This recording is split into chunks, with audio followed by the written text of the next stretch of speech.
Alors les pêcheurs, par l'intermédiaire de leur structure associative de pêche de loisirs, sont les premiers contributeurs à la protection et la préservation des milieux aquatiques.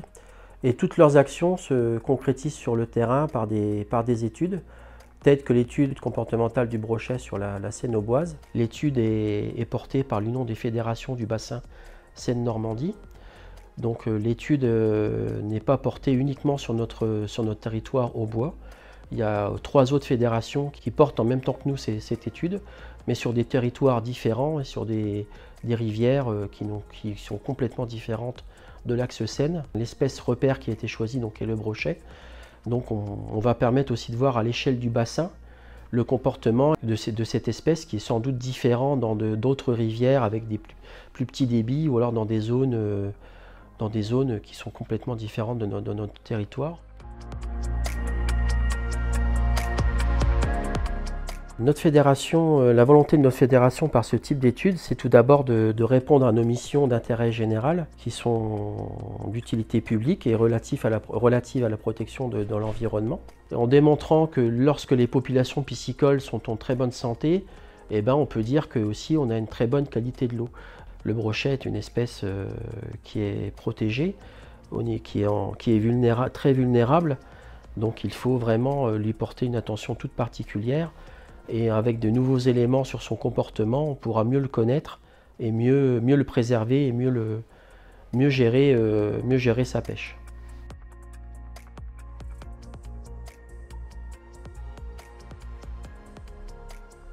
Nous nous trouvons ici sur le secteur d'études retenu par la Fédération de pêche qui nous a servi de support pour étudier les déplacements des brochets et mieux connaître les déclencheurs environnementaux et biologiques de ces mouvements. Pour ça, on a choisi une zone d'étude de 14 km à cheval sur les communes de Marnay-sur-Seine et Pont-sur-Seine. Cette zone a été choisie car la Fédération de pêche avait restauré 4 annexes hydrauliques le long de ce linéaire, donc l'annexe de Bas-des-Pâtures, l'annexe des îles, l'annexe de l'Ermitage et la Noue des 17, tout en amont de la zone d'étude. Cette zone d'étude est exempte de toute contrainte de continuité écologique. Le barrage le plus en aval de la zone d'étude se trouve à Nogent-sur-Seine et le plus en amont se trouve à Conflans à plus de 10 km. Ce qui nous offre une linéaire de 26 km de totale libre circulation pour nous permettre de mieux étudier le comportement du brochet dans un environnement naturel.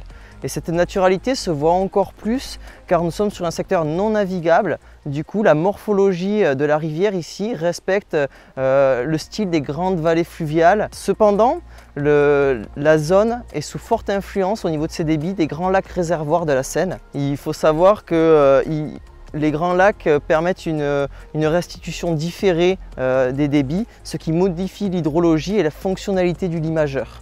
Et c'est préjudiciable notamment aux espèces telles que le brochet qui ont besoin de zones inondables pour pouvoir se reproduire.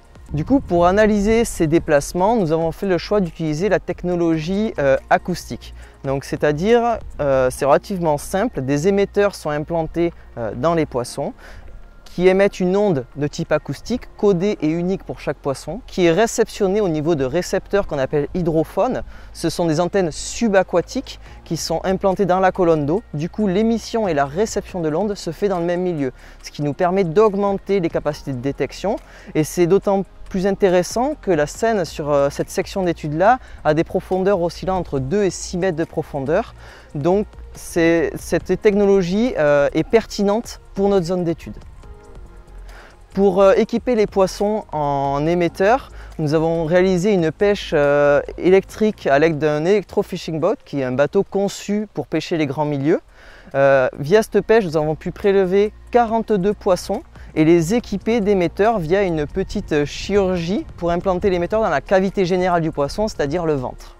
Une fois opérés, on a pu les mesurer, les peser et prélever les écailles pour déterminer l'âge des poissons. Vie assez variable. Aujourd'hui, on peut dire que notre échantillon se compose de 19 femelles et de 17 mâles pour ceux dont on a pu déterminer. Certains poissons n'ont pas été déterminés. Les tailles sont comprises entre 50 cm pour le plus petit jusqu'à 1,04 m pour le plus grand, ce qui nous permet de voir vraiment l'évolution des comportements en fonction des tailles de poissons. Et au niveau des poids, on fluctue entre 700 g et plus de 7 kg. Donc pareil, l'éventail est très important, ce qui nous permet d'avoir vraiment une belle vision du comportement des poissons matures sexuellement. C'est vraiment ce qu'on cherchait à déterminer.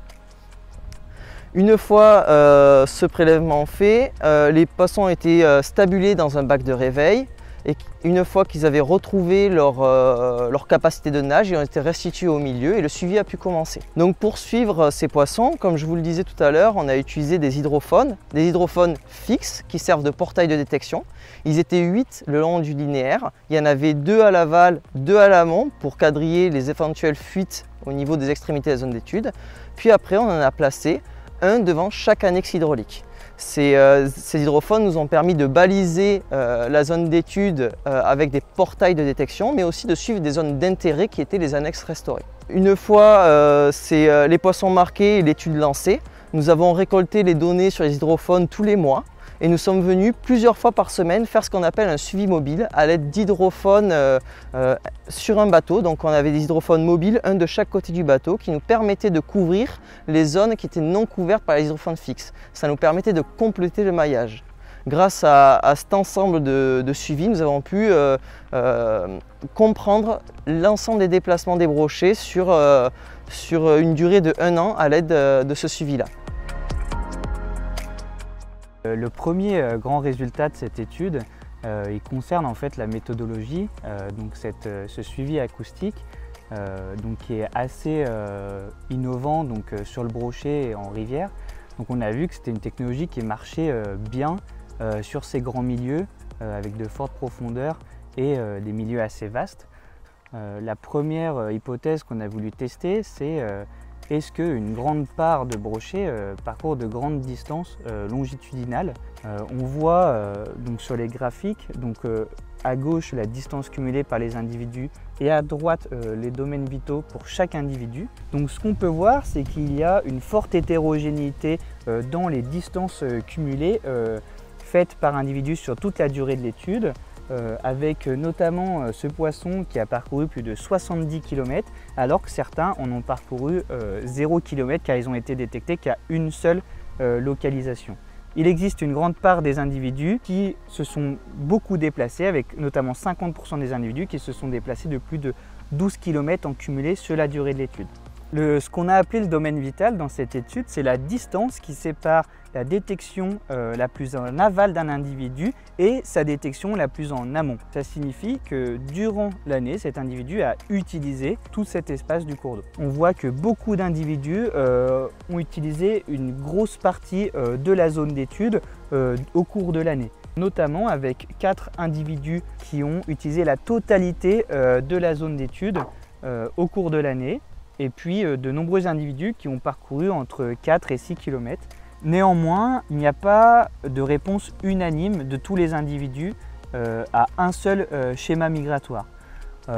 Pour nous aider à caractériser ces différences entre individus, on a séparé notre échantillon en 4 groupes distincts. Le premier groupe d'individus en gris correspond à des individus qui ne se sont pas déplacés de la manière la plus importante à la période de crue, mais avant la période de crue. Donc on pourrait penser que ces individus se sont déplacés en réponse à d'autres besoins que la reproduction, comme la recherche de zones d'alimentation ou de repos par exemple. On peut aussi penser qu'ils ont anticipé tout simplement la période de reproduction en anticipant la recherche de tronçons favorables à cette reproduction. Le deuxième groupe, ici en bleu, correspond aux individus qui se sont déplacés durant la période de crue et qui ont majoritairement durant la période de crue et qui ont initié leur premier mouvement durant cette période de crue. Donc, ces individus semblent s'être déplacés en réponse aux besoins de reproduction. Donc une migration longitudinale qui précéderait la mobilité transversale vers les zones de frai dans le lit majeur par exemple. Le groupe en jaune correspond également aux individus qui ont effectué un mouvement de migration durant la période de crue, mais qui ont effectué un mouvement très caractéristique, qui est un mouvement de retour à leur site initial après avoir effectué leur mouvement de migration. Et donc on peut supposer que ces individus sont allés sur les zones de frai et après avoir fini leur reproduction, sont directement retournés sur leur lieu de vie qui sont favorables et dont ils se rappelaient la localisation. Et puis on a le dernier groupe d'individus en rouge qui correspond aux individus qui n'ont pas effectué de déplacement significatif. Alors il y a deux explications qui peuvent être possibles pour ces poissons. C'est tout d'abord que ces poissons avaient sur le tronçon où ils se situaient toutes les ressources à disposition et les zones à disposition pour accomplir leurs besoins biologiques, que ce soit l'alimentation, le repos ou la reproduction. Une autre explication pourrait être liée à un biais méthodologique qui serait qu'on n'a pas été capable de détecter ces déplacements longitudinaux, soit parce que les conditions de débit faisaient que notre matériel avait de plus faibles capacités de détection, ou alors que ces individus, durant la période de crue, ont emprunté d'autres voies de migration comme le lit majeur et non le lit mineur, là où on suivait les individus. Donc si on reprend, de manière générale dans cette étude, nous avons pu mettre en avant une réelle migration lors des périodes de reproduction, mais également montrer des déclencheurs principaux comme la fluctuation du débit pour initier ces mouvements et aussi une baisse de la température. De manière générale, si on regarde à l'échelle de l'Union de bassin et du programme de suivi qui a été mené, l'étude de la Fédération de pêche de l'Aube vient compléter les résultats obtenus avec une étude qui a pu déterminer des mouvements longitudinaux grâce à une technologie acoustique.